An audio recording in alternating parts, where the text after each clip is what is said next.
اس دل دہلا دینے والی رات میں جب سب اپنے اپنے بستروں میں دبکے ہوئے خواب خرگوش کے مزے لوٹ رہے تھے، سیاہ وجود سیاہ کپڑوں میں تاریکی کا حصہ بنے آنکھوں میں پنپنے مکرور عزائم سجائے حدید خان کے عالی شان مینشن پر نظریں لٹکائے دیوار کی آڑ میں چھپے کھڑے تھے۔ حارث نے گھر میں لگے کیمرز کو ڈی ایکٹیویٹ کر دیا تھا، جس سے انہیں پکڑے جانے کا کوئی خطرہ نہیں تھا۔ گارڈز کی تعداد صرف 2 تھی جو اس وقت مین گیٹ پر کھڑے تھے۔ انہیں ہینڈل کرنا کوئی بڑی بات نہیں تھا، اس لیے وہ پورا پلان بنا چکا تھا۔ تم میرے ساتھ آؤ گے فواد، اور بریک تم یہیں رکو گے، ہمیں باہر کی صورتحال سے آگاہ کرو گے، کوئی بھی گڑبڑ دیکھو تو سب سے پہلے الرٹ کرنا۔ حارث نے سرگوشی میں کہا۔ اوکے، کان میں لگے آلے سے برک نے جواب دیا۔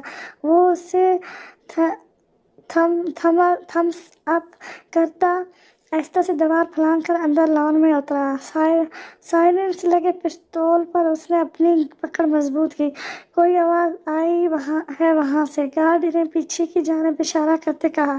ہاں آئی تو مجھے بھی ہے، چلو دیکھتے ہیں، دوسرے گارڈ نے پہلے کی تردید کرتے کہا، اور وہ گن ہاتھوں میں پکڑے الٹر سا آگے بڑھا۔ میں یہیں رکتا ہوں، تم دیکھو، گیٹ کو اکیلا نہیں چھوڑ سکتے، پہلے والے نے کہا تو دوسرا گارڈ سر ہلا کر آگے بڑھا۔ لان میں لگے پولز کی روشنی میں وہ آگے بڑھا اور سائڈ پر لگے پودوں کو دیکھنے لگا۔ یہاں تو کچھ نہیں، پھر یہ آواز کہاں سے آئی تھی؟ وہ بڑبڑاتا ہوا پودوں کے قریب پہنچا اور گن بیلٹ میں لگا کر یہاں وہاں دیکھنے لگا۔ پیچھے درخت کی آڑ میں کھڑے حارث نے اس کے منہ پر کلوروفارم سے بھیگا رومال رکھ کر اس کی مزاحمت کو ناکام کرتے دوسرے ہاتھ سے اس کی گردن کا نشانہ لیا اور ٹریکٹر دباتے اسے آہستہ سے نیچے لٹا دیا۔ جاوید، پہلے گارڈ نے کچھ دیر بعد دوسرے گارڈ کو پکارا، اسے کوئی جواب نہ ملا۔ وہاں پوری طرح خاموشی چھائی ہوئی تھی۔ وہ گھبراہٹ کا شکار ہوتا گن پکڑے آگے بڑھا۔ درخت کی آڑ سے اڑتی ہوئی گولی بغیر آواز کے اس کے دماغ کا نشانہ لیتی اسے دھڑم سے زمین پر گراتی۔ اس سے پہلے ہی گیٹ پھلانگ کر اندر آتے فواد نے اسے بروقت آگے بڑھ کر تھاما اور گھسیٹ کر ایک طرف ڈال دیا۔ فواد نے اس کی جیب سے چابی نکال کر آہستہ سے گیٹ کا لاک کھول دیا اور برق کو الٹر رہنے کا اشارہ کرتے وہ دونوں آگے بڑھتے اندھیرے میں ڈوبے گھر میں دبے پاؤں داخل ہو گئے۔ انہوں نے سیاہ کپڑے، ہاتھوں پر سیاہ گلوز اور پاؤں میں سیاہ بوٹ پہنے ہوئے تھے۔ منہ پر سیاہ ماسک چڑھایا ہوا تھا کہ کوئی دیکھے بھی تو پہچان نہ پائے۔ دونوں کے قدم حدید صاحب کے کمرے کے سامنے رکے۔ حارث نے ہاتھ بڑھا کر دروازے کو تھوڑا سا پشت کیا جو پہلے ہی ان لاک تھا۔ وہ شیطانی مسکراہٹ لیے اندر داخل ہوا کیونکہ جانتا تھا اس کی بھابھی اپنے بیٹی کی وجہ سے دروازہ لاک کر کے نہیں سوتی تھی۔ وہ رات میں اکثر اٹھ کر ان کے پاس آ جاتا تھا۔ خیر اب تو وہ بڑا ہو گیا تھا پر ماں باپ کے ساتھ ساتھ سونے کی عادت نہیں چھوڑی تھی۔ کبھی بھی اٹھ کر جا کر اپنے باپ کے سینے پر سر رکھ کر سو جاتا تھا۔ انسان کی کچھ عادت اس کے خود کی دشمن ہوتی ہیں، انجانے میں ہی، اور اب یہاں بھی یہی حال تھا۔ بیٹی کے رات کو جاگ جانے کی عادت نے ممتا کو مجبور کیا تھا دروازہ ان لاک رکھنے پر، اور دشمن کو آسانی سے اپنا کام کر جانے کا موقع مل گیا تھا۔ اس نے دبے پاؤں کمرے کے اندر قدم رکھے۔ وہ دونوں چلتے ہوئے بیٹھ کے دائیں بائیں کھڑے ہو گئے۔ فواد نے نازیہ بیگم کے سوئے ہوئے خوبصورت چہرے کو دیکھتے ہونٹوں کو گول شیپ دیا۔ اسے تو حارث کی بیوی بہت پسند تھی، تنہائی حسین اور معصوم سی، پر یہاں تو حارث کی بھابھی اس سے بھی زیادہ خوبصورت تھی۔ اسے مارنے کا سوچتی اس نے منہ بنایا۔ کیا ہوتا اگر حارث اس وقت اس کے ساتھ نہ ہوتا؟ اس شیطان نے اپنی غلیظ نظریں اس کے ایک ایک نقوش پر دوڑاتے سوچا اور ہاتھ میں موجود رومال کو آگے بڑھایا۔ حارث نے نفرت سے اپنے بھائی کو چہرے کو دیکھا اور فواد کا ہاتھ پکڑ لیا۔ فواد نے حیرت سے دیکھا۔ اسے ڈر ہوا کہیں اس کا ارادہ بدل تو نہیں گیا، مگر جب اس نے پسٹل آگے کی تو وہ سمجھ گیا کہ حارث ایک ہی بار میں کام ختم کرنا چاہتا ہے۔ وہ مسکراتا سوچنے لگا، کیا دولت کا نشہ رشتوں سے بھی زیادہ طاقتور ہے؟ دونوں نے سوئے ہوئے حدید صاحب اور نازیہ بیگم کے ماتھے کا نشانہ لیا۔ اسی وقت حدید صاحب نے خود پر کوئی سایہ محسوس کرتے آنکھیں کھولیں۔ اندھیرے میں خود پر چھائے سائے کو دیکھا تو ان کا دماغ ایک سیکنڈ میں بیدار ہوا۔ نہ اس سے پہلے کہ وہ اپنی بیوی کو بچانے کے لیے ان پر جھپٹتا، حارث اور فواد نے ایک ساتھ ٹریگر دبایا۔ حدید صاحب اپنے بھائی کی مہک کو قریب سے محسوس کرتے بے جان ہو کر واپس دھک گئے۔ ان کی آنکھوں سے محبت کے اس بدلے انداز کو دیکھ کر آنسو نکل آئے۔ ان کے ماتھے سے گولی